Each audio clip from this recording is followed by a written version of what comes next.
জাতিসংঘ বলছে এখন পৃথিবীর সবচেয়ে ক্ষুধার্ত স্থান গাজা। অনাহারে অপুষ্টিতে মরছে মানুষ। ভয়ঙ্কর বিপর্যয়ের মধ্যেও প্রতিদিন বোমা গুলি ছুটছে ইসরায়েল।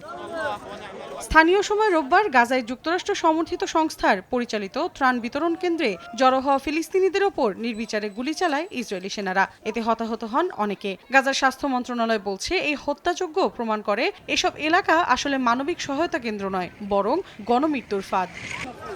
এদিকে যুক্তরাষ্ট্রের সাময়িক যুদ্ধবিরতির প্রস্তাবে প্রতিক্রিয়া জানিয়েছে হামাস।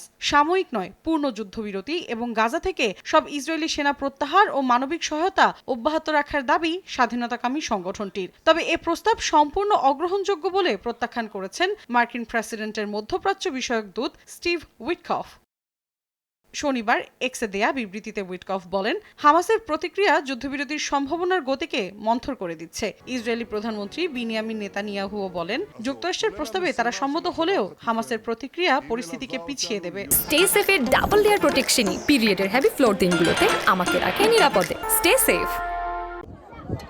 এছাড়া জর্ডান, মিশর, সৌদি আরব, কাতার ও সংযুক্ত আরব আমিরাতের পররাষ্ট্র মন্ত্রীদের সঙ্গে পশ্চিম তীর সফর ও বৈঠক বাতিল করেছে ইসরায়েল। এর জেরে তেল আবিবের প্রতি নিন্দা ও ক্ষোভ জানিয়েছে আরব দেশগুলো। মৌসুমী সাথী, সময় সংবাদ।